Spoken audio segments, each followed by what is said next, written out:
Yo, guys, what is up? Welcome to the Freedom Revolution Network. I am your host, Dwayne Lanham, with your co-host, TLO, who can actually be here because he has a new phone. Good evening, all. New phone, new picture, new everything. Oh my God, it looks so great.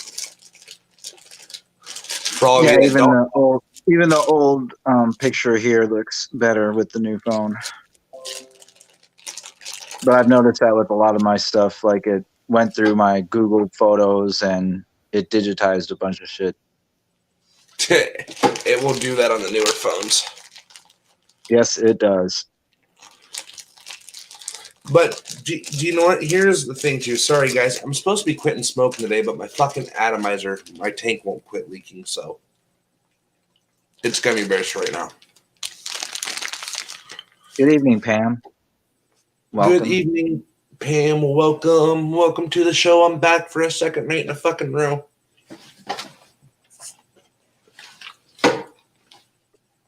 So there's a couple things that were...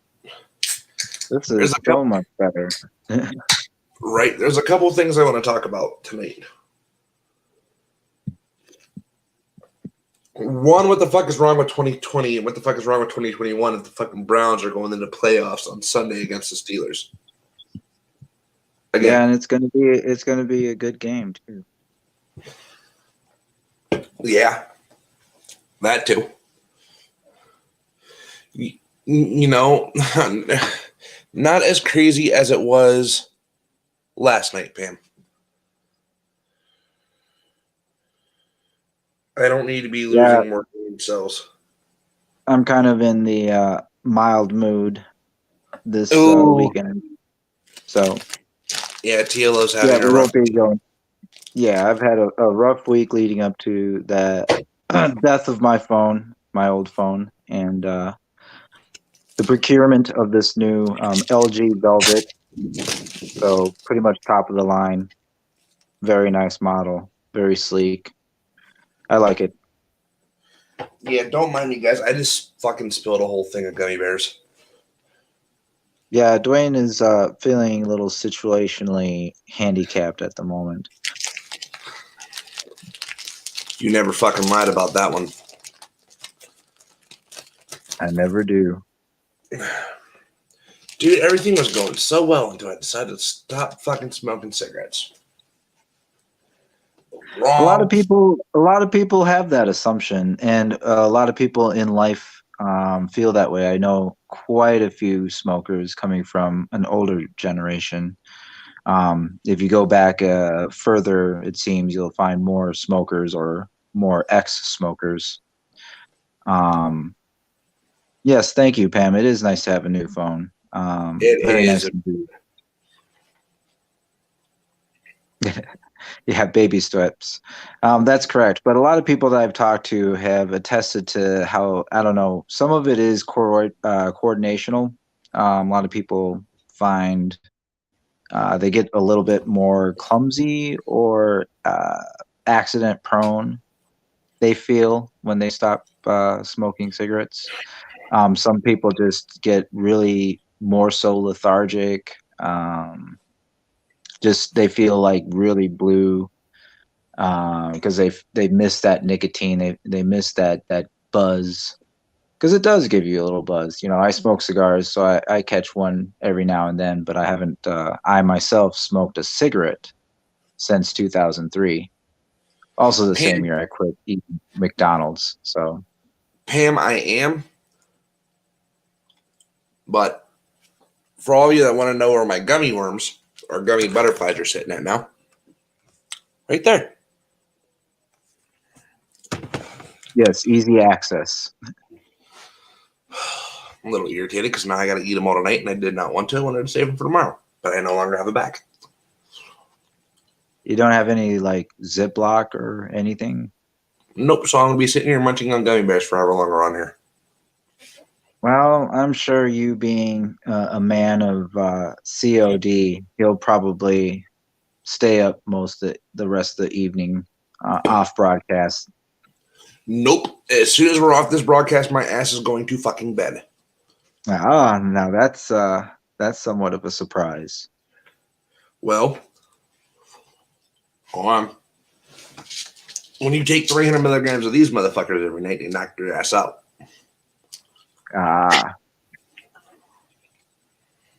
I suppose narcotics would make all the difference. But here's my thing, though, too, is that these motherfuckers, I went from 150 to 300. And let me tell you something. When they say fucking suicidal thoughts and shit, dude, it's been bad. He said that shit is real because it is. Like, it alters your mind state, man. I've seen it in plenty of friends. I was doing so good on 150 milligrams. Barely any seizures. You know, the occasional one here and there when I get hit in the head. Yeah, that sometimes works. Porn had a decent suggestion.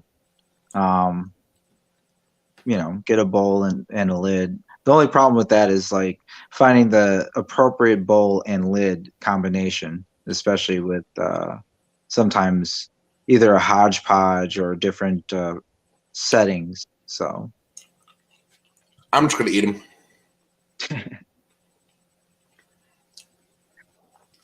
2021 has not been good to me.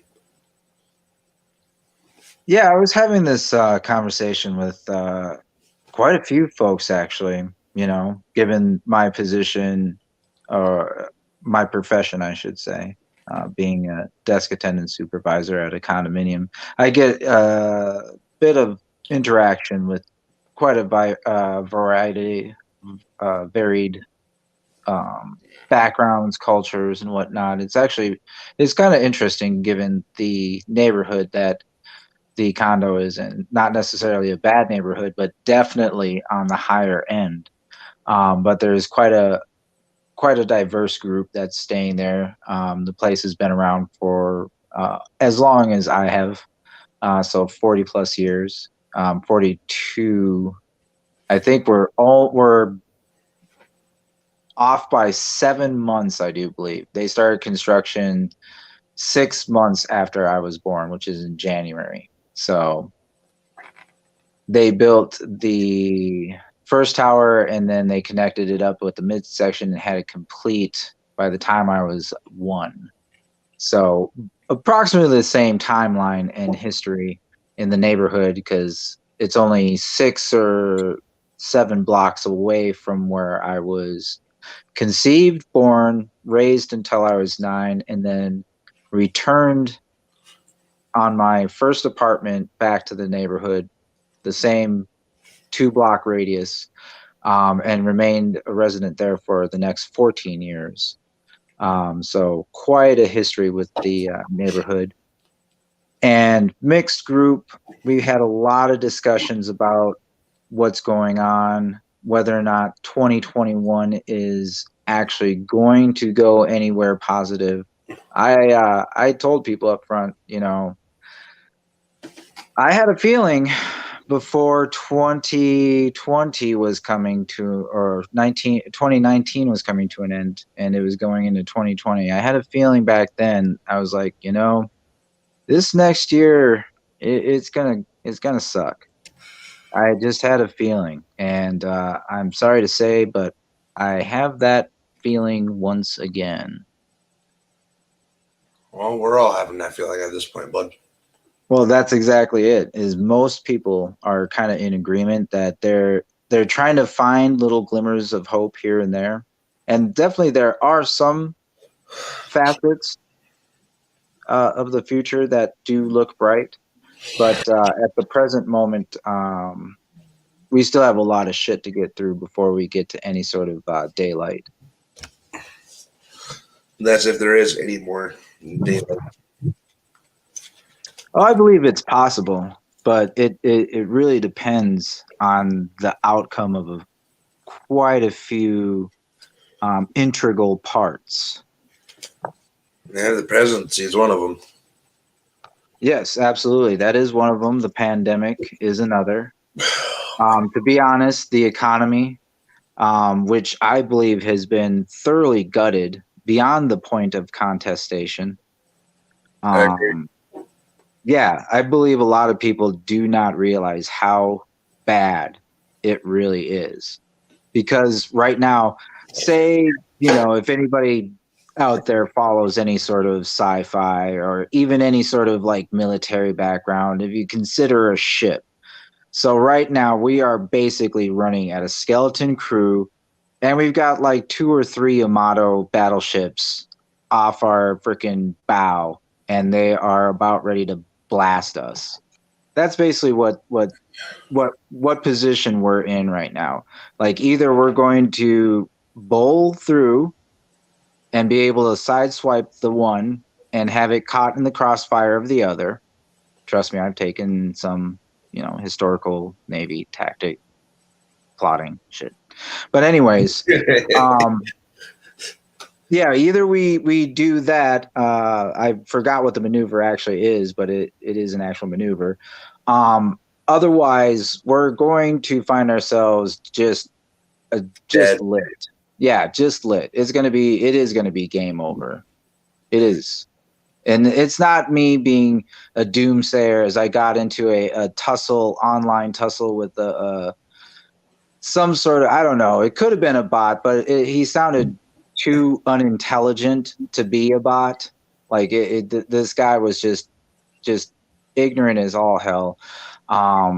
Kept calling me a doomer because I was posting, and I forgot what it was. It was something. Oh yeah, I believe it was something innocuous as the trailer for the Michael Bay film Songbird. Oh my God! And I was like, people, you guys, I've seen the trailer. I know the gist of the plot. It's pretty fucking obvious. Let's just put it out there. Right. Basically, it's just about where we're at right now in the world. And I got in this online tussle with this just Nimrod. He was just like, okay, Doomer. He's like, where's the evidence that, blah, blah, blah. I was like, look at like what Fauci says about the immunity and gaining the herd immunity. And if anybody who's paying attention out there, if they saw the fine print, they have changed it twice since the beginning of this pandemic. Plandemic, but same thing. But yes, but same thing. They have changed that threshold, the actual fucking herd immunity threshold, twice since this pandemic has started. Right.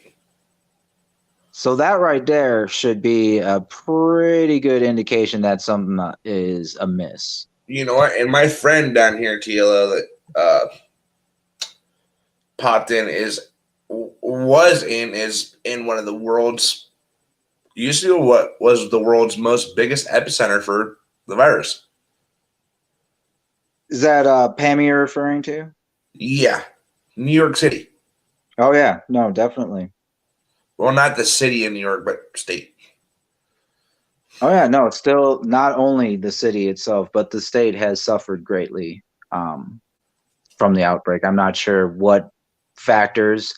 I do believe there is a lot of interesting dynamics to all of it, just because I live in a state that doesn't necessarily have high numbers. We have fairly high numbers here in Minnesota, but we're surrounded by states that have almost out of control numbers.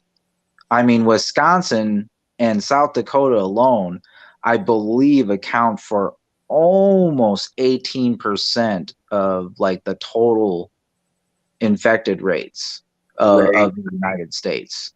And so, like, given the fact that there's that, given the fact that, say, Minnesota is an interesting dynamic in itself because we do get a lot of traffic.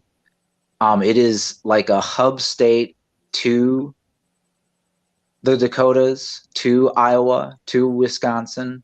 We do get a lot of traffic, a lot of people that travel in between, not only for commerce, but also just from family ties.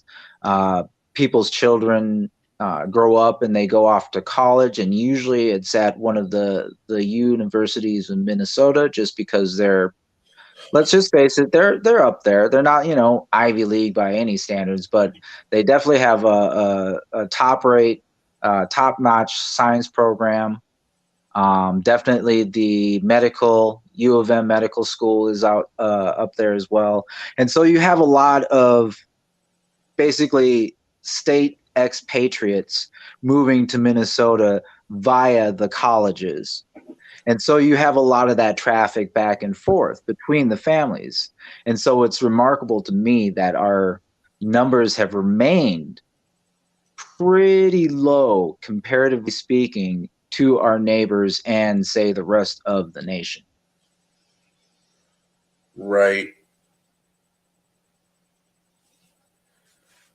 Right. Yeah. I mean,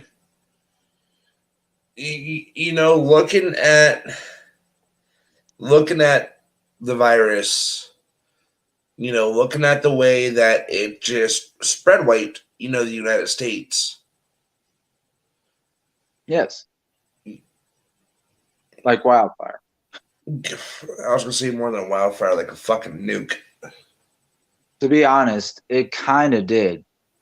It expanded almost exponentially pretty much after the second or third week. Yeah, because patient zero came in for us, and I don't remember what state that was.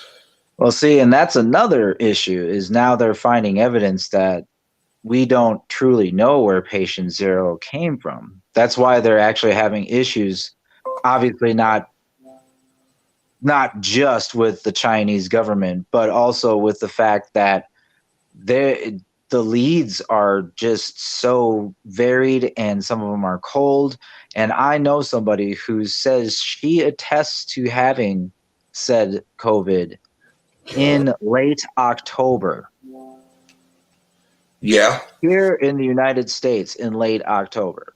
Well, And okay. she is a woman that does not travel. So that should tell you something right there. She does know people who do travel. And so that's most likely the way that she had gotten it. But that attests to the time frame and how far off their sort of patient zero, or how many people were infected, or whether or not people were, say, suffering from the flu at the end of 2019 and put in that category, and instead should have been maybe in the coronavirus category. I'm not sure. Obviously, it'll be a while before we're able to positively ascertain, I believe, that the details of the infection. But for now, a lot of it does point to around December, when the majority of the infections kind of crossed over into the United States population. Right. And you know what, Pammy? I can attest to that. Back in 2019, go back to 2019, me, my ex, her father, and her mother were sick with the same symptoms. Couldn't breathe, couldn't get mucus up out of her chest, couldn't sleep, couldn't do nothing. I mean, even if we walked from point A to point B, which could be on the other side of the house, dude, I was dying. Yeah, breathing is almost impossible. So it was like always laying on my chest, always, crushing, forcing my lungs to expand. Right. Yes, no, it's quite the predicament. That's the thing, is it is real, because I have met a few people who've had it. I've seen the oxygen tanks afterwards as proof that they had something serious, because most people, even if they had the flu, don't walk around with oxygen tanks the rest of their life.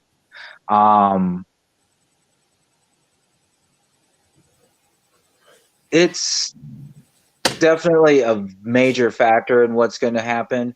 Another major factor that might have gotten overlooked, just because we've had so much going on in 2020 and it was such a shit year, was the trial. Oh my God.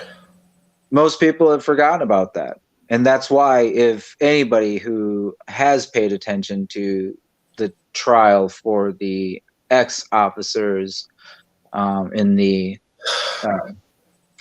unfortunate Floyd incident. I call it the Floyd incident because that's all. It was an incident. Like, it wasn't this or that accident with them doing that on purpose. I mean, it was them doing it on purpose, but it's not like they were looking out for somebody to fucking kill. That was pretty much the decision of that specific officer, I believe, given the fact that that officer and George Floyd had previous history. Yeah, that officer and him, yeah, because he was a bouncer.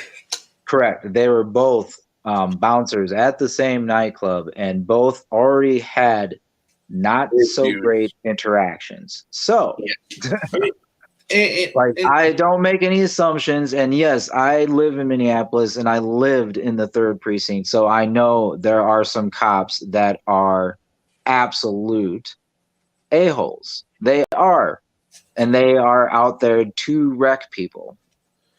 But does that mean that every officer has to get run over the coals? No, I don't believe in that. I don't. I'm not necessarily a big defund police. I believe the police, the certain aspects of the police need to be defunded. Like, I don't believe in, there was a law that was passed by Bush. One of the ones that I definitely did not like, because I knew it would lead to trouble. But Bush passed a law where, the Army and like armed forces can sell their old gear to the cops. The cops, that's how they get their SWAT tanks. That's how they get their armored vehicles and a lot of their gear. And so, like, when that happened, it upped the ante. If you want to associate it, say, with a great film, The Dark Knight Returns. Oh my God, here we go. But just look at that, a tit for a tat. If the criminals get automatic weapons, then the officers have to get automatic weapons. If the criminals start dressing up and start being theatric, then there has to be some sort of balance. And this is kind of the back and forth see and say of that. It obviously isn't exactly it. It's the nature of, not necessarily human nature, just, I don't know, pretty much physics, opposite reaction, that sort of thing. Right. Sorry, I'm getting comments, and I hate how it's not bringing up my Facebook page. Well, I see Facebook comments on my end, but that's just through the StreamYard. No, I'm talking about like my personal Facebook page. Gotcha. Jeff said, hello, friends. I have 4 months clean on Tuesday. What is this? This is a show I do. Ashley Marie, who I know personally, says, I think it's been around, especially since I got really sick at the end of 2019. And that's what we were really just sitting here talking about was, at the end of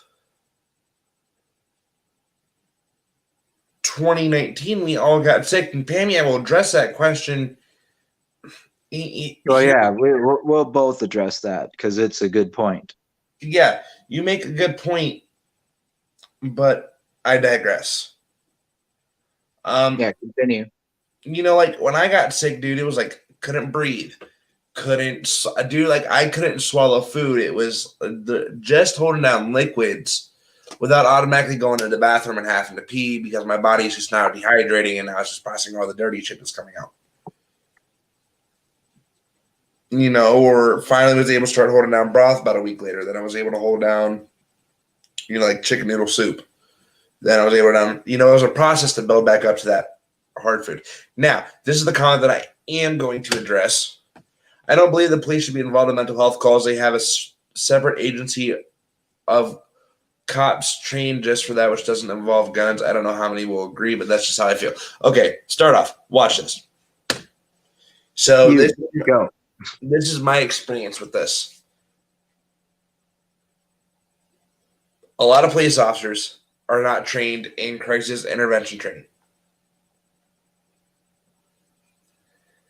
Now, mental health calls can get dangerous. The reason I know this because I was one. Multiple times as a kid. It never got to the point where a gun got pulled out. It was the point where a non-lethal had to get pulled out, like pepper spray or a taser, to control me because I was out of control, right? Right. I do agree with a non-lethal weapon being used. If it is something that will subdue but not kill, I agree. In TLO, I think you would feel honestly the same way about this. Oh, well, I have some pretty specific opinions on this piece. But I believe as long as you're trained,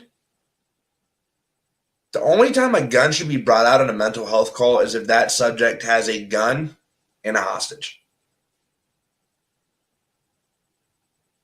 That's where I draw the line on a gun being in a mental health call.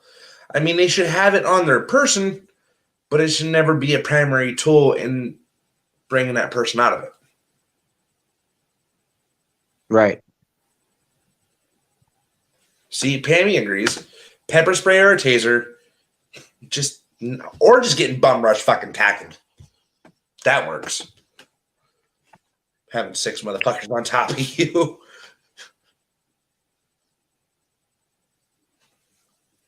Yes, that also works. Bum rushing a motherfucker. But yeah, for me, it comes down to this. Of course, cops don't have the experience, but if you take an example of, say, Great Britain, they have a very interesting way of doing things. Most of their cops don't even carry guns. The only time that they do is if they're in what they call special armed response teams. Otherwise, it's I believe the chief constable or the chief constable inspectors that can carry weapons as well. But what they have in contrast is the fact that they have like more officers that are trained with hostage negotiation, with things, with mental health and de-escalation. And they're usually partnered up with somebody who's probably more, let's just say, athletic, or let's say trained in hand-to-hand combat, that sort of thing, armed response, basically. And they do that pretty much throughout a lot of their I don't know what they would call them, their provinces or whatever for police, because they're definitely not districts. Provinces. For the different police stations and whatnot, how we have like the precincts and whatnot, they don't have that. You know, they have like the old school, old country stuff. But what it comes down to is we should have more officers combined or partnered up with officers that are trained that way. And say, for example, given it is a profession, they have a union. The union for me has been problematic. At least here in Minneapolis, that's been the main linchpin in most of the angst and the distrust between the police force and the city and the constituency. If we were to treat this like a business, like a profession, like they say, oh, this is our job, blah, blah, blah, we're cops and whatnot. So say in most professions with their hierarchy, their structures, when you get promoted and whatnot, it's usually through high work ethics, being punctual, stuff like that, right? So why doesn't it seem like that applies to cops? Because it doesn't seem to be. Like when cops do good, they are not rewarded. Like you don't see a bunch of like more officers, so to speak. Because you'll find that in other police forces, they have more of a balance. It's not as top heavy as it is here because we almost run our police forces like military. And instead of actually like a police force, a governing body that's supposed to enforce the law and protect us, basically, it's become more of a us versus them. They have to try and subdue us. Which obviously is coming to a head in what we've seen as evident in the previous year. But why don't we, officers who take it upon themselves to learn additional skills, Right. like taking on mental health aspects, de-escalation tactics, that sort of thing, Right. and say, providing them promotions and giving them positivity, which in turn creates a positive workforce, which in turn, creates a positive product. At least that's what I've seen in the world of business in multiple aspects: sales, retail, actual business, seen it in litigation. Hell, I've seen it in law firms. Right. I'm sitting here watching the Facebook comments because I got my phone plugged in. Ashley Marie has been making some good point. In some states, it takes 1,528 hours to become a licensed barber. In some states, minimum police training requirements is 620 hours. I'm in Akron. In Akron, in just 4 months, 6 children were killed by gun violence under the age of 16, and of course, the police aren't doing a damn thing about it. You don't hear about the good things because they are always messing up. Well, yeah, of course. That's because what is the media, basically, what persona has the media actually taken upon? It hasn't really been news. It's been a bunch of sensationalistic finger pointing, calling people names, degrading people. Like, it's lost its context. It really has. And that's why I don't usually watch it. But like on occasion, I'll get bored and I'll watch some of the mainstream media. And it just amazes me because none of it is really news. I mean, they might have, like, out of a given day, maybe 4 or 5 hours of actual news, and the other 20 to 19 is just absolute filler. And it's just a bunch of talking heads that are obviously opinionated because they're paid by the network in a specific way. That's why you'll see the vastly differing opinions on each network. And like a specific ideal set. Right. You don't even have the days like we had, like with the old news lines, the old Datelines, where you actually had like a panel where there were conservatives, where there were liberals, where there were independents, all on that panel, all talking about things, all like discussing things. And yes, having opinionated conversations and sometimes even having highly debated conversations. But were we sitting there starting to blow shit up? Were we sitting there starting to like try and basically end people's lives via obstruction in our response to a pandemic? Right. Like, seriously, that's what I put out there, is like, just look at the patterns in what's going on with the world, what's going on around you. Like, it's not anything about being a doomer. It's not anything about conspiracy theorists. It's not anything about, oh, you don't have any friends. It's about just looking at the world around you, minding your surroundings, and just seeing what's going on. And obviously, we see that a lot of these systems say the police force is just structured so half-assed. It's not even funny. It's not even structured really to serve as an effective police force. I mean, not the way that they use it. I mean, they've got a lot of hours. Like, the Minneapolis police force here was approved a bunch of additional hours so they can call in more officers from the surrounding areas to help with the crime increase. Right. And it's like, so there's all these extra hours, and I'm sorry. Yes, there's a lot of hours in the day, but if you have a decent force of a couple of hundred people, which, they definitely do, you're able to cover some decent ground because you don't have to just go and bust people who look suspicious and stuff like that. You go to where, somebody's actually like literally getting stabbed in front of like a half dozen people, and nobody actually says anything, and the guy basically wanders off. And I'm not entirely sure, but I don't believe as of yet this is an actual thing that's happened here in Minneapolis. I might add. I don't believe at this time they have found the culprit. So Yeah, no, it's really not doing so much. Like I attest also to the fact that I walk home sometimes on any given night, Right. which goes through 2 to 3 different neighborhoods, 3 different police districts, and I don't see them.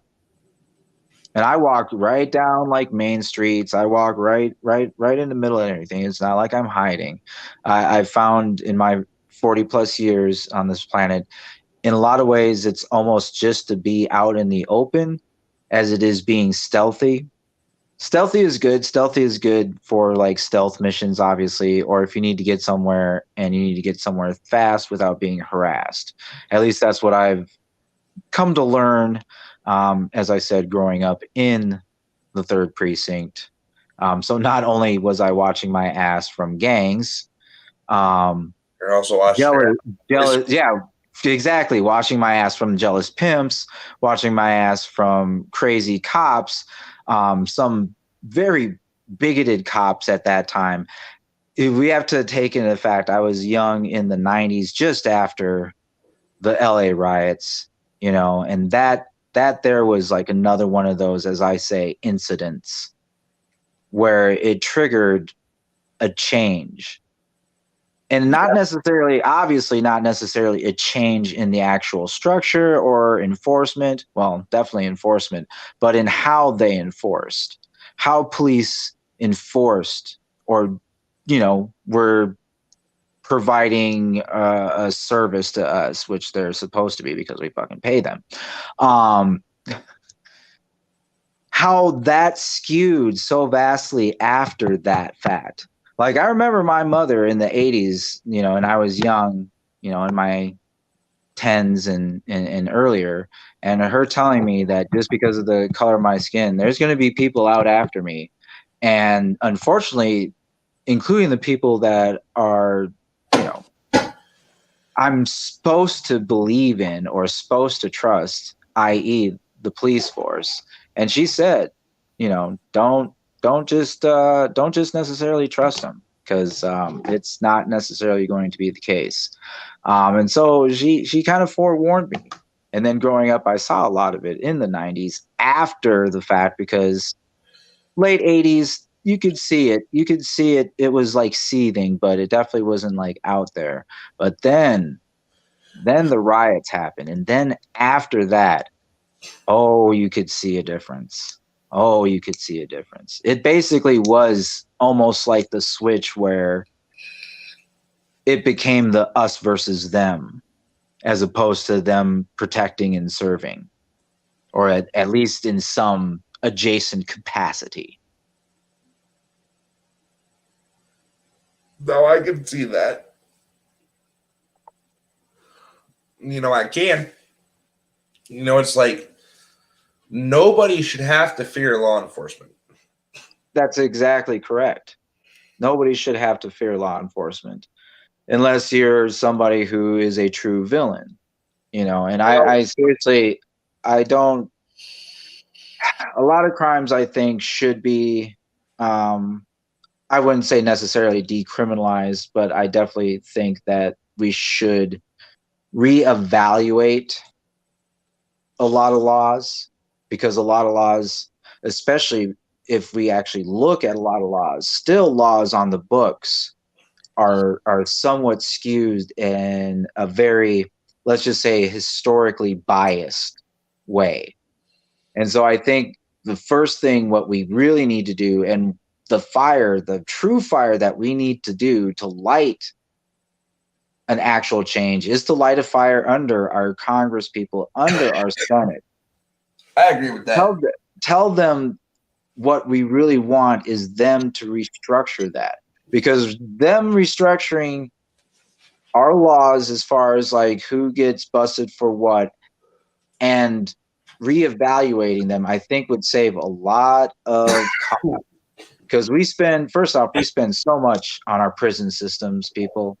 Like so much on our prison systems. And just think, if we were to reevaluate a lot of those crimes, because I know quite a few people that have gone to prison, and they've been, moderate crimes, there's been a few that have hurt people. None of them have been like, as far as the forcing themselves upon on someone. I don't really hold a light to that. Not really at all. And so, like, I've been friends with people who have actually gone and gotten busted for burglary or assault, that sort of thing. And the vast difference in the yeah, the terms that they get, the difference that they have to serve, like all of that is very contrived. It's set up in such a backwards way. If we were able to reevaluate that, that would take care of a lot of the people that aren't necessarily needing to be in a prison system, because I'm sorry, the prison systems do not necessarily rehabilitate. Like you do find some cases, but those are very, very rare. Let's just say very rare. Um, Most of the people that go to prison, basically, it's almost like one of those like shell games. You just kind of get caught up into it, and it becomes like a vicious cycle, Right. It does. Because it does. It, like, first off, you get out of jail. Not only do you get out of jail, but then you have all these parole things attached to it. All these little tic-tac stipulations that at any given time could be exploited by the system. And you get, kicked in the gut and sent back to square one. Or even worse, you get sent back to prison. And so it becomes like just this whole cycle, and the people just get caught up in it, and it just never ends for them. And so if you take somebody like I've noticed there's been, this is kind of interesting to me. I've noticed that there's been a lot of people that have been released for smaller drug crimes, because they should be. Like I nearly shit myself when I saw something to the effect that a black man was in prison for life for like 3 ounces of pot. See, now 3 that ounces, not pounds, not kilos, not any of that. Ounces. I was absolutely floored. I was like, see, that's what I'm talking about right there. If people can't find that, if you're telling me that we can't see the fact that there's people that are locked up in there that damn well shouldn't have been locked up in there, or we go back and we're being lazy as far as like cold cases and, oh, I don't want to do that, or all these cases that people are sitting on just because it might actually take a full day's work to like go through some shit and maybe, reevaluate, as I said, or find maybe something that was missed the first time. Because let's face it, it happens every day. It happens in our lives. It happens in our workplace. It happens, hell, unfortunately, with our banks, because we get pissed at them. Right. So hiccups happen. So if we go back and we find some of those hiccups right there, that would alleviate some of the problems. And then obviously, as I said before, with the other aspect of the police force, policing better, boom, bam, bang. You've got 2 out of the 3 biggies, and you right there have pretty much, I wouldn't say reformed the criminal system, but at least restructured it in a way that doesn't quite fucking suck. I mean, yeah. I mean, you make a point. And guys, here in a minute, we're gonna have 2 people come on. Oh, are we starting our own little news line here? This actually might turn into an interview. I don't know. An interview? Oh, wow. I don't know if I can accept an offer this early in the season. Shit, when you have one pop up right then and there, I mean, can you really pass on the opportunity? Oh, go ahead. I mean, it's not really going to turn into an interview. So, I mean, that's the good thing about it. But Do what you like, Dwayne. It is your show. it's your show too, motherfucker. I thought I was merely the co-pilot. Someday you're the fucking pilot for me, man.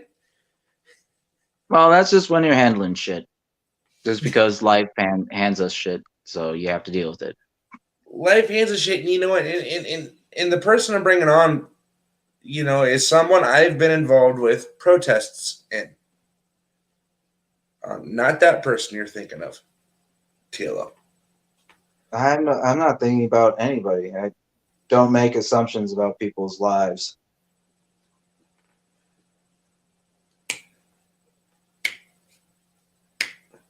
So, shit. Shit. Unmute your mic. Shit. What's up? Hold on, the sound is being weird. I can hear you perfectly fine. I got a message saying it would fix itself soon, so. Yeah, it will. StreamYards is doing it, guys. Let's welcome Ashley Marie Food. Actually, let me put you in it. Oh, God. I haven't seen this person.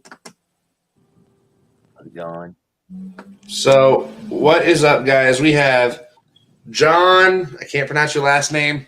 Safier and Ashley Marie from Foods Not Bombs in Canton, Ohio. Good evening, all. What is up, Ashley? Long time no hear.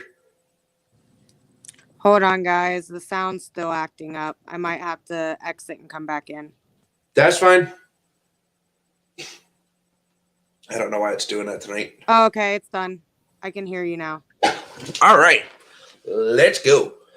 So what's up, guys? We have Ashley Marie from Food Not Bombs, and I believe John is with her. Yes. What is up, guys? So, Ashley, I've been actually keeping updated with y'all. That was actually the funny thing when you texted me.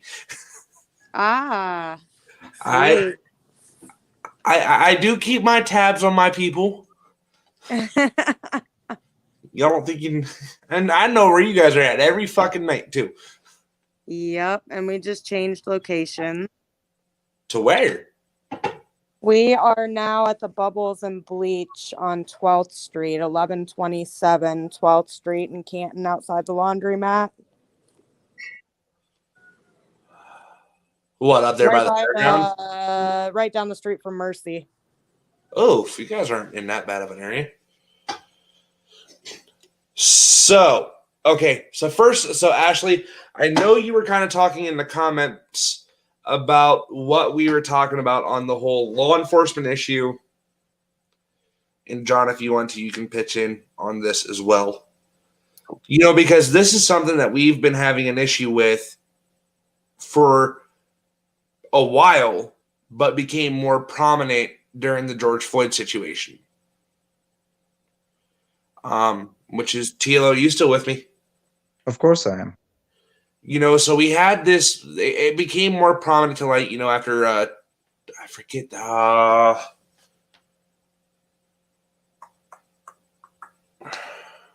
can't remember the kid's name for Christ's sake. TLO. What is that boy's name that was killed a couple years ago? Tamir Rice, Trayvon Martin. That one. I mean, that's the Trayvon thing. Martin. There was one specifically in my head as a name I heard continuously over and over and over and over and over again. Well, then it's either Trayvon Martin or Tamir Rice. Because those two were predominant in the news cycles. But here's the thing, America, we've been, groups of minority folk, and I'm not saying this as racist or anything here, has been dealing with this more promptly in the last 200 years from the stuff that I've learned from being on the streets with Ashley and everybody else. But it didn't become more prominent until lately after the George Floyd issue, after the death of George Floyd by the hands of the Minneapolis Police Department. And we covered this live because TLO was there and almost got shot and watched a 12-year-old get shot. That's besides the point. So don't digress. So me and you have been in the midst of protests together. What is the feeling when you're literally surrounded by police officers in the middle of a protest? Are you talking to me? Yes, you. I'm talking Okay. to you. It's very disturbing to see how police officers react, especially with peaceful protesters. Especially when you're not doing anything. And as a person of color, it's very scary and traumatic as far as, what they do. They threaten the tear gas, they threaten a lot of different things. And most people of color are just at that point, I would assume they're just scared that they're going to lose their life in that moment, Right. So even with, I know Food Not Bombs, me, John, and the rest of our group, Ray and Austin, I tried to contact them as well.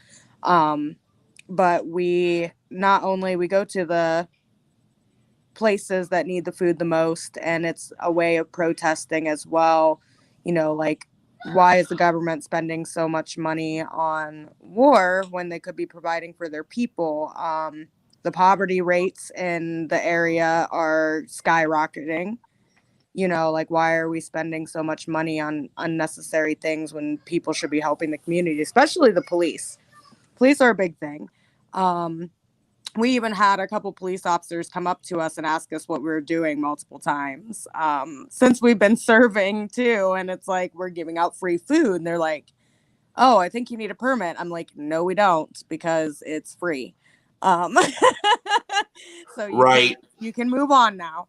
But it seems like anything that anyone is trying to do good for the communities, they just want to tear down, so. Yes. Right. So.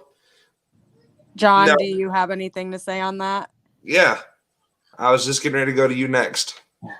Well, one of the biggest things that disturbs me, I remember the first night of the protests this summer after the George Floyd murders.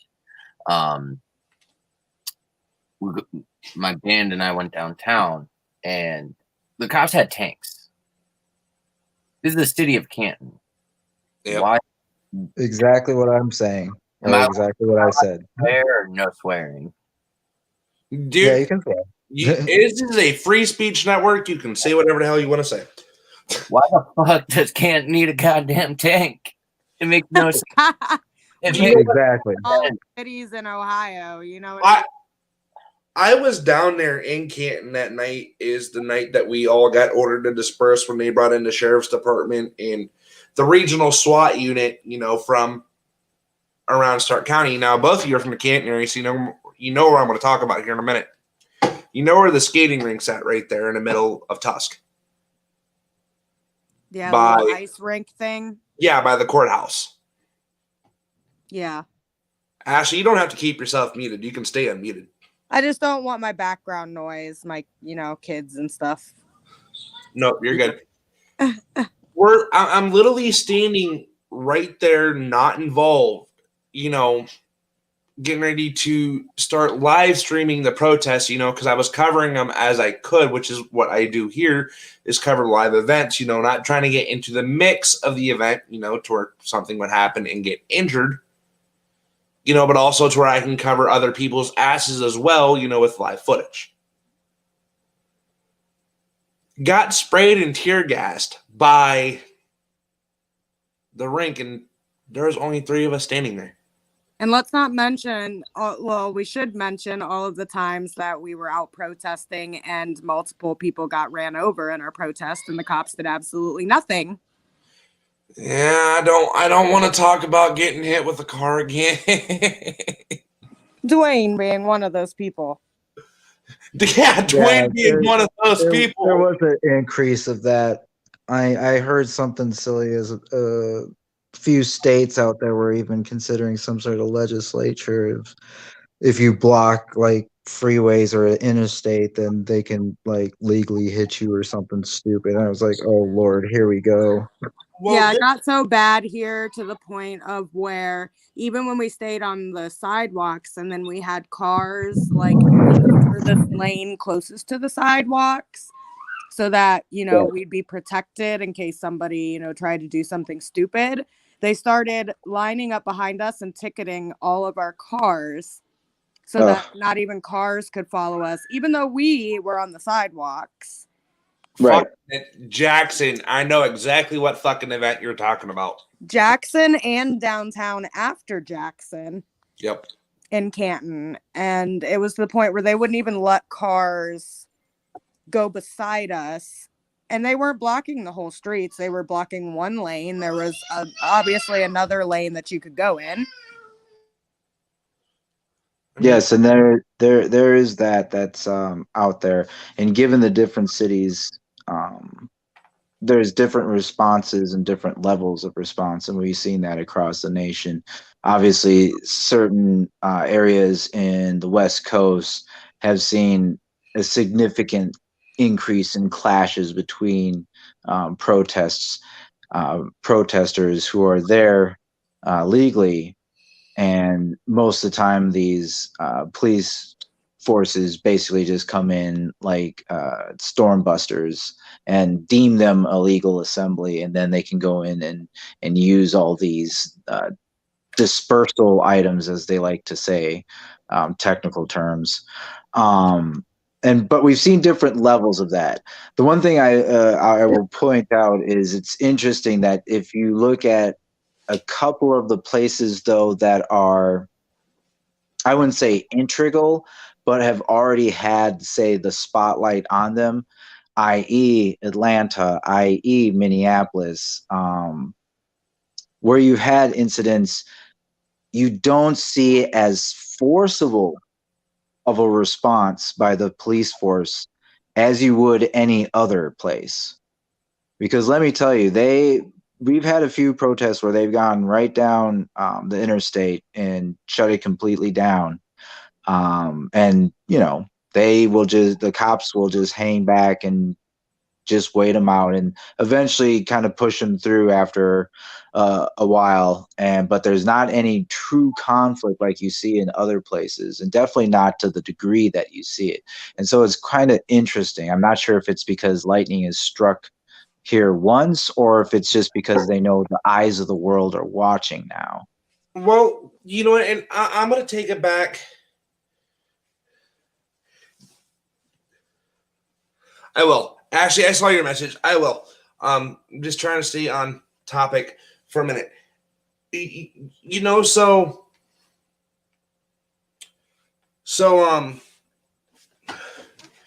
Since Ashley brought this up, I was hit. My sound's messing up again. Yeah. Ask John, though. Because I can't hear anything you're saying yet, so I gotta wait. All right, John. So, question. So they also run the Food Not Bombs donation thing. Mm-hmm. So, what is that all about? Like, what made that start? Like the donations or Food Not Bombs in general? The Food Not Bombs in general. Unfortunately, he's not in the call right now. But Austin, he hit me up some months ago and was telling me about Food Not Bombs, and this was like kind of right after the protest started, and it was just a way where we can actually try and help our community. There's so many people that are hungry, and the whole thing is spend money, earn, food is a right, not a privilege. Yes. Right. And we want to just help out our community quite a bit. So we got together, and then he reached out to Ashley in the OCC. Then we kind of all just started getting together, and we just started getting food donations and started cooking meals. We want to be helpful versus part of the cause, not the problem. Right. So how many meals would you guys say you guys provide a night? Before we switched locations, we were serving anywhere. Well, we had a food delivery list as well, which we had to put on pause because we just didn't have enough volunteers to cook and do deliveries. But we had 50 people or 50 meals on the delivery list. And then on our Sunday night serves, we were getting anywhere from 50 to 70 people. And also on Monday nights, we were getting 50 to 70 people. So we were in the upwards of almost 200 people in the 2 days that we were serving. Right. A little over, actually, I would say, because we had 50 meals Sundays and Monday nights on top of our live serve meals. So it was kind of hectic. Right. TLO, do you have any questions here, bud? No, I don't. Just listen to what they got going on. So you guys said you moved from one end of town to the complete other end of town. Yeah. Because you guys were what, over by the Canton Inn when you guys first started? Yes. And now you guys are by Mercy. Kind of explain that whole transition from Canton Inn, bad part of town, to over by Mercy. So it wasn't our fault that we had to move, so to speak, without getting too into depth. It was a misunderstanding with the owner and his employees. And so we moved locations. So it was a compromise between both of y'all. Right. And it was cool at first. Safeway let us use we started out their first couple serves using the generator.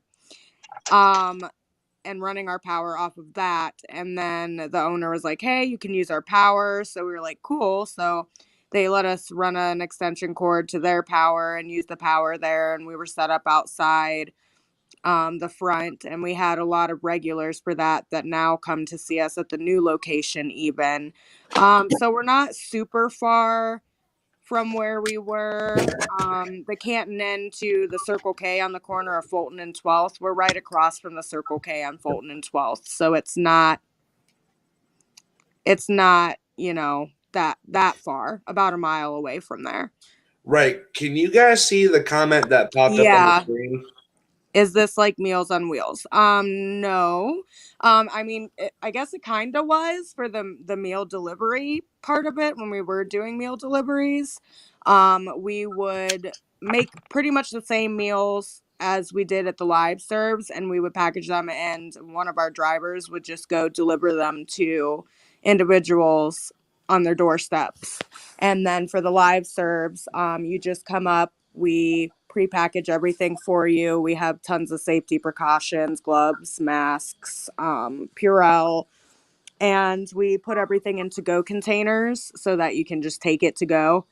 And it's completely free. We don't charge a thing for our meals. We just want to give back to the communities, and everybody's struggling during the pandemic. And right. They always have been struggling in these communities, because no one's helping them. And rent keeps skyrocketing. The government isn't doing anything for them. So we do what we can by putting more money in their pocket, and they can just come get a free meal from us whenever we're out there. And we do provide all vegan and vegetarian food, as we're also environmentalists as well. We practice environmental activism. As well, so we do not serve meat, so they're very healthy but yummy meals. Right. Yeah, I was about to say I know that because of all the drag shows I've been to. Oh yeah, we also do free food setups at multiple shows and events around Canton as well. So come see a show at Buzzbins or the McAlpine Meadery for the concerts, and we will be there serving food while you have a drink and relax as well. So we try to get around there, and we just take food donations, we cook them up, and if we can't, like, say if somebody donates us meat, then at that point we end up donating it to the Wake Food Bank in Akron, which are my good friends, Gage and a few others. Yeah. and they go and deliver groceries to members of the LGBTQ plus community that can't afford groceries and things like that. So we always have a place for meat to go. Also, if we don't donate to them, we donate to NOBTIA here in Canton as well. Okay. So Definitely sounds like a good program to at least put a dent on the common food waste that goes on Exactly. That is in exactly America. the point. right. So Totally get where you're coming from. Ashley, another thing I wanted to talk to you about since you're here. If you can still hear me. Yep, I hear you. Okay. So last time I knew, this is when shit started going down. There was only the Ohio Community Coalition Canton chapter. So now I want to ask you a question. How did the Akron chapter start? I originally started the Akron chapter. OCC is actually disbanded right now. Um, we're actually moving, well, we're collabing and merging with Spectrum Diversity in Akron. Okay. So we're still going to have all of the same things, but it's going to be under that group. So, like, of course, you know, there needs to be protesting and there's still going to be a bail fund and all of that good stuff. We're just disbanding Akron OCC and Canton OCC and going to a new group, basically. Right.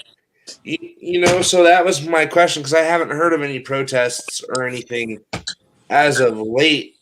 Do you know when your guys' next protest is? Probably when the next person gets hurt, honestly. The last time that we did a big protest was in Akron for Akron OCC for Breonna Taylor, and that was a few months back. Yep. But we're always up to going to protests, of course, when there's one close by. And sometimes I can't get to the ones that are further away. Like there's been a lot of protesting in DC and like other areas that I just can't get to with, kids and stuff and Right. stuff that's going on around here. But, like if there's stuff that's around here, I definitely try to make a way to go. Right. Well, guys, I think that's all the questions I literally have for you. Make sure to like our Facebook page. Actually, let me pull that up. Hold on. I'll put a link in the chat. That way I don't forget. We also I have got you. TikTok is amazing. It makes me laugh every time, but it's awesome. I got you. Also, if anybody wants to donate to us, we do have a Cash App for donations. It really helps us out, as well as, any canned goods, anything really. We can if we can't use it, we donate it to another group who can. We also take toiletries, so any unused toiletries, soap, deodorant, toothbrushes, toothpaste, all that stuff that we get, blankets, basically anything. We just put it out for the community to take if they need it. But the donations really help us because we have a lot of supplies that we buy with our donations. So like meal trays, to-go containers, silverware, all of that stuff. So if anybody would like to help out a good cause and donate, our Cash App is the $ and then F as in Frank, N as in Nancy, B as in boy, Canton 330. Got it right there. As soon as it comes up in the chat. All right, guys. It was good talking to you again, Ashley. I miss your face. Miss you too, Dwayne. text me when the next drag show is over in Oh, it'll be January 15th at the I'm looking at the McAlpine hospital. Meadery in Beach City. It's a nice little winery. They have all the wine that you could possibly drink, including like chocolate covered cherry flavored wine, which I really, really want to try. And we will have Food Not Bombs there to serve. Not And- after what happened at Buzzbin. Huh? So not after what happened at Buzzbin. No. But it's gonna be really cool. It's a new venue that we got going, as well as Buzzbins. But the next one is January 15th in McAlpine Meadery. I believe we have it starting at 6. Right, guys. So, guys, thank you, Ashley, and thank you, John, for coming on. Guys, go check their Facebook page out in down here in the comments. FNB Canton 330 for the Foods Not Bomb group, guys. Thank you for the service to the community. Thank you guys for standing up in what you believe in and not letting these ignorant assholes tell you otherwise. Ashley, you're ever in danger, you can call me. Oh yeah, definitely. Oh, and before I forget, our serve times. Serve times are Sundays at 4 p.m. until right around 7 at 1127 12th Street Northwest Canton. And Mondays, we are doing it at 12 p.m. until whenever the food runs out. Same location. All right. John, thank you so much for being here. Ashley, thank you so much for coming on, and I will catch you guys on the next one. Ashley, I'm going to let you guys go back to your normal lives, and I got you guys going out. Thank you, John, for coming on with me. No problem. All right. Bye, guys. Yeah. Bye. Have a good night. That was a little fantastic. That was very nice. Was not expecting that whole conversation. Now back to our regular debut. Our regular talk. Now, here's the fucking thing I want to bring up. The Browns were in the fucking playoffs. I literally said that out loud. I mouthed it while you said that. I literally was like, now, the Browns are in the playoffs. So I was like, oh, here it comes. Because you know me too well. I do. At least on this subject, I know you quite well. I am a diehard Steelers fan, but I am rooting for the fucking Browns to make it to at least third seed. Well, Right? that's the thing. That's the thing is, to be honest, I'm somewhat worried a little bit about your Steelers. Me too. Just because I believe their first opponents are The Browns. the Browns. I was about to say are the Browns, and so you're gonna have the team with at least the momentum coming in. Obviously the fan favorite. To be honest, let's just put out there. There's the diehards, the diehard dog pounds, but let's just be truthful. They are mostly dominated by the black and yellow. So it will be an interesting outcome. Although I will put this out there.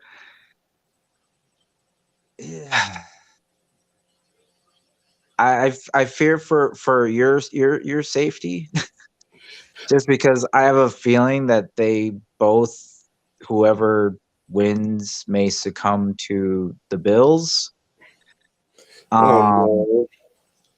They seem to be on a very hot streak, and I don't think anybody but the Chiefs can stop them. I know the Titans sure as hell can't. That's already been established, I do believe.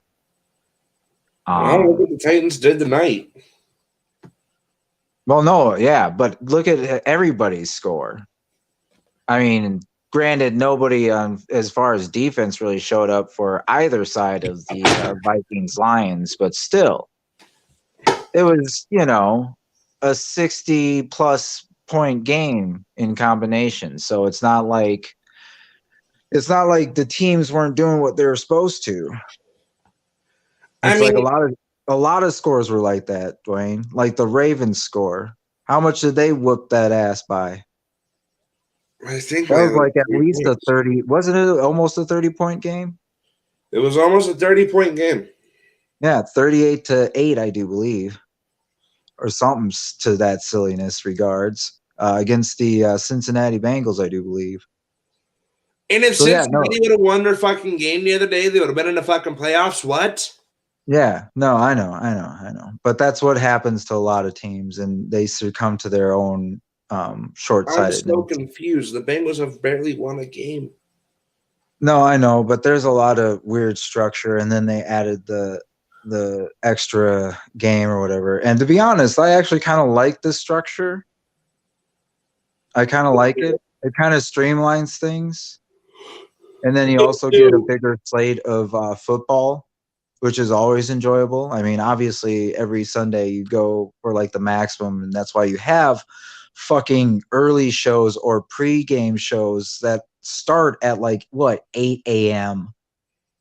8 a.m. So 4 hours before a fucking game on the regs. I mean, sometimes they sometimes have those across the pond games or whatnot, and so those start usually a little earlier.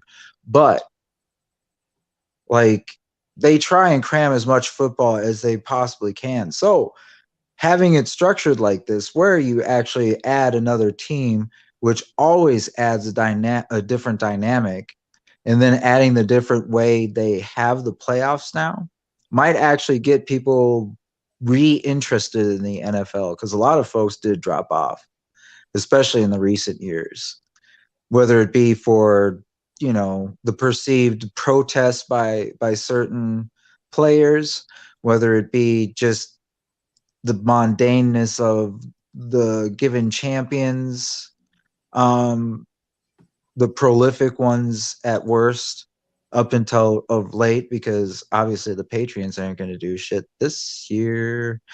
Or never again. Well, they will most likely again, but it won't be for a while. It probably won't be for another at least 5 years.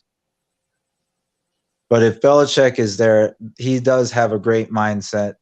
And so, like, if they get some decent players and he's got some good young bucks to train, he'll have a very competitive team within the next 2 to 3 years.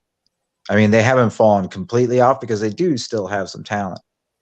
It's just, like they lost the leadership because there's just the magnetism of Tommy Brady. So, right. And you see that with any team. Like if they lose their big star player, it deflates the team. It happens any given Sunday. Look at the Vikings 3 years ago when we first had Delvin Cook. Like he gets busted on that, what was it, the third or fourth game, and the rest of the games are basically just a toss-up of whether or not we were going to win. But up until that point, I believe we were unbeaten. So I mean, it deflates and takes away a lot of the, as I keep saying, the momentum and the sway. And you see a lot of that lost with no crowds and whatnot at these stadiums, because some of these stadiums are sometimes more like a player themselves, and they're playing on the defense.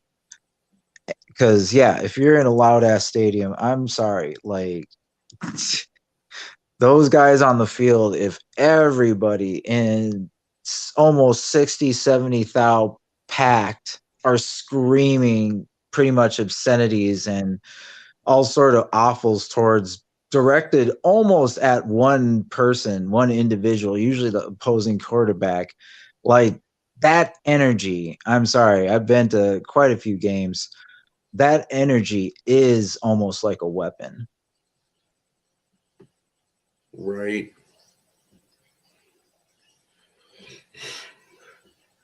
So we'll see. But I have the feeling the Browns will be all right. It'll be a competitive game, but regardless, I have a feeling the Browns can take out the Bills.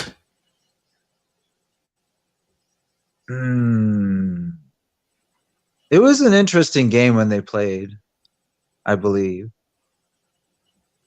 Trying to remember what the score was. I think the Browns won.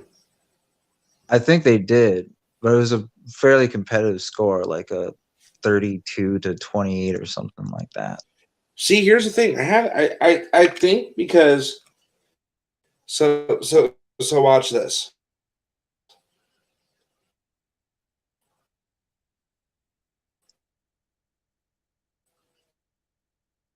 Is there some sort of magic Browns trick beat or us. something? They go against Baltimore. No, my computer just does not want to fucking charge. So I might lose I'm you. sitting here. I'm like, am I expecting a rabbit to pop out? No, I'm here. Okay. So if the Browns beat us, I have a feeling they'll go to Baltimore. They beat Baltimore. We'll go to the Bills. That leaves leaves the Browns and the Chiefs to a game. You're really kind of expecting them to go that far, aren't you? Like I said, I'm a diehard Steelers fan, but I really want the Browns to succeed. Well, I hate to be the doomer here, but Please don't burst my bubble. it's going to be a tough one for either team. This upcoming Super Saturday, I think, is what they called it. This Sunday. No, I believe we have games both days, 3-piece. Who the hell in the NFC made it? I don't even know, just because I wasn't paying attention to the last couple of games because I didn't see who won the LA game because that was contingent with other things. So was the Washington game, and that was Sunday Night Football, so I didn't see that. So I'm not even sure. Ass whooped tonight. Did they?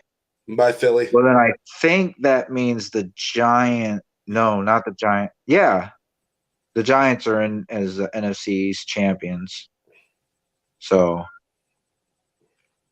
No. yeah, and then Philly lost. oh, Philly lost. Okay. Chiefs lost tonight to the Chargers. Yeah, well, I knew that was coming because they were resting almost everybody.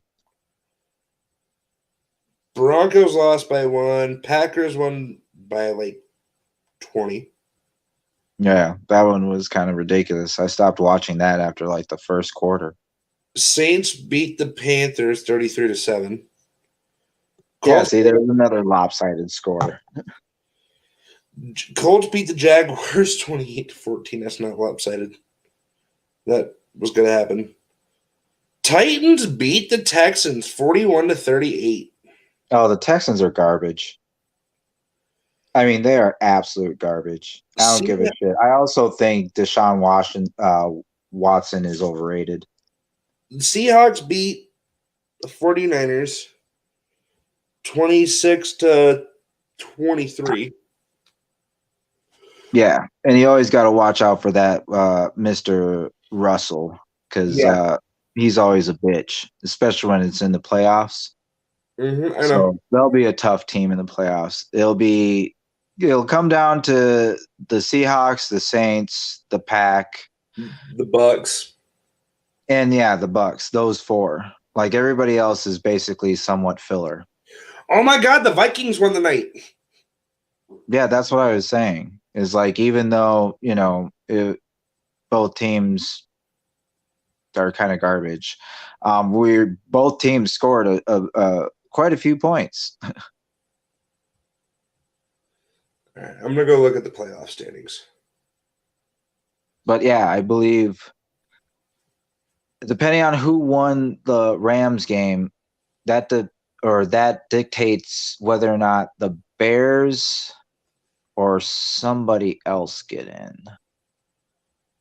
I do believe. So AFC East standings are running Buffalo, Miami, New England, and Jets. Well, you It- don't have to look at the standings. They should have the playoffs already pretty much dictated since they are just this next week. Or I should say, upcoming. Playoffs. That boy. Okay, I see the playoffs thing now. I'm just looking for where it says.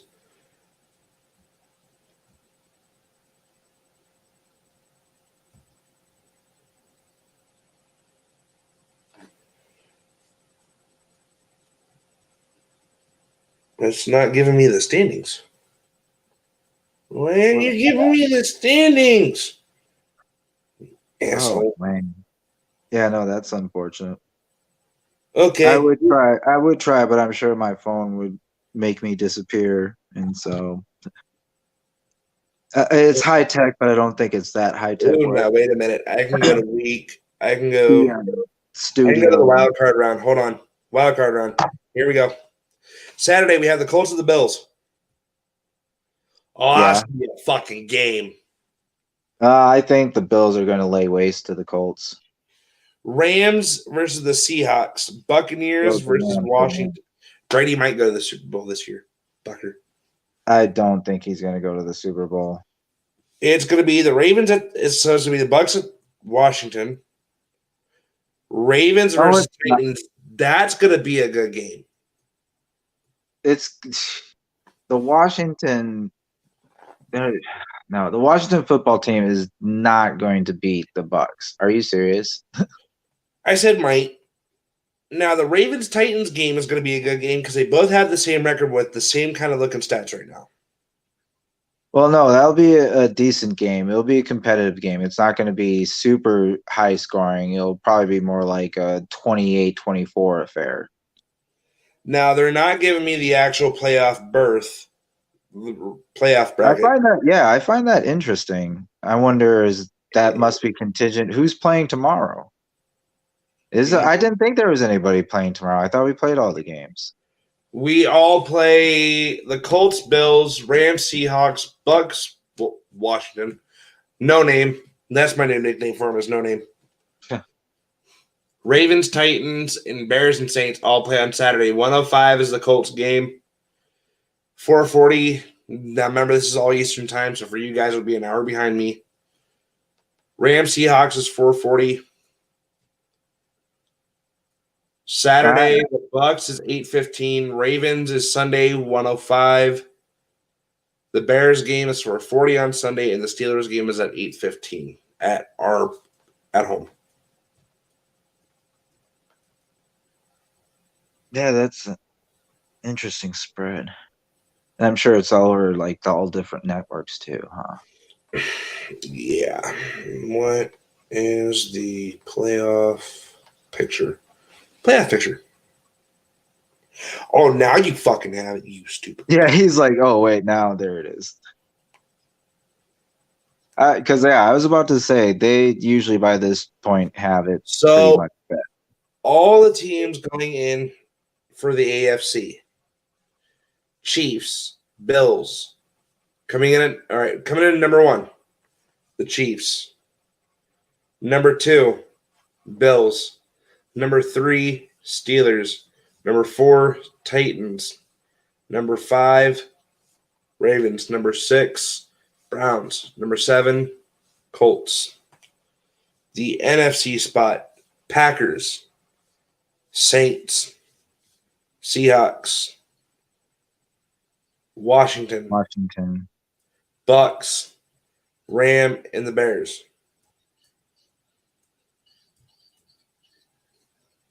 Yeah. So as far as as I said, for the NFC, it was basically down to the 4 teams that are almost there. Obviously, the ones that I would give anything to would be the Bucks, of course, and that's what I said before. So excluding Washington, that's only in there because the NFC East is a dumpster fire of a division. And so, there's no way they're going to – seriously? They're playing against Tom Brady? No. No, they're not going All right, so the divisional rounds happens January 16th and January 17th. Note the Chiefs and Packers will both be playing their first game of the postseason in the divisional rounds. Yeah, because they're the number ones. Championship Sunday is on Sunday, January 24th at 3:05 p.m. Eastern Time and 6:40 p.m. Eastern Time. Super Bowl 52? 50. Yeah, it's 52. LV is 52? I thought V was 5. Oh, yeah, it's well, wait, it gets weird with the LV. Is it just LV? I thought it was LV. I want to see what LV is in Roman numerals. well, V is 5, but you always have to remember where things are in Super regard Bowl to others. 55. 55. There you go.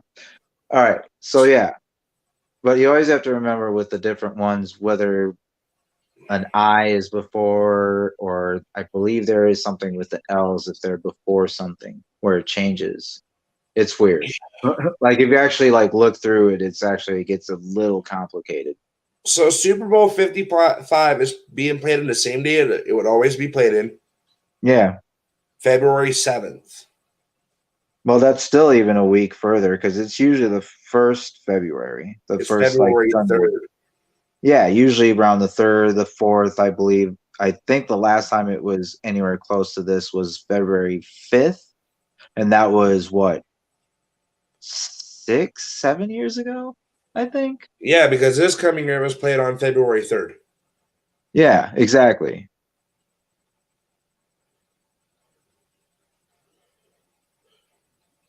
So So yeah, I don't know. usually they don't play further than like the 5th or 6th. Like the 7th is still kind of, but I think it's probably because of where things land. Because I looked through the calendar and a lot of holidays land in different weird spots this year. It's kind of, I think Christmas obviously is going to be on the Saturday or whatever, and then Christmas Eve is on Friday. But besides that, I think a lot of holidays are like kind of all over the place. Right. But you know what? Here's my thing too, and Tilo, you got to work today, don't you? I usually have to work on the weekdays. How's your phone doing? You want to get off now or hold it out another half hour? Well, I could probably get off now. I mean, my phone is fine because it's brand new, so that's not the issue anymore. It's more just whether or not I got shit to do, and there's a few things I should probably do before tomorrow. I got to finish up some laundry and whatnot, and that's not necessarily something that's conducive with being on air with an open microphone. So, No, but I can always call you. oh yeah, I'm going to talk to my fiance here in a minute. He's in the bathtub bugging me, going like, babe, babe, babe. yeah. Babe. See, sounds like someone more deserving is wanting of attention. So, Amen to that. But guys, thank you for being on here. This was actually a really decent show tonight. yes, we save our self praise till after the show, Dwayne. Yeah, damn it. Sorry, I'm off topic. Like, we thank you all for joining us this evening. Thank you. And if you like what we have to say and are interested in hearing more about what we have to say, you can tune in again.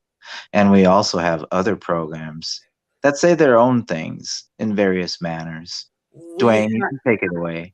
We have the original Red Pill Show with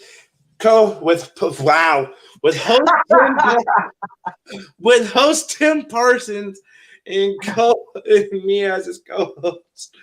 We have Liberty the Librarian with Heather on Thursdays. We have Clarity After Dark, or as we call it, Clarity After Midnight with Scarlet Anonymous. Yeah, right. You're going to hear about it in both ears. And then Saturday night, you have me and TLO here on the Night Talk. And then on Sunday, you have Journey into Freedom with your host, Red Gypsy, on Sunday nights. Guys, thank you for being on here. TLO, say a message so we can get the fuck out of here. Never give up. Never surrender.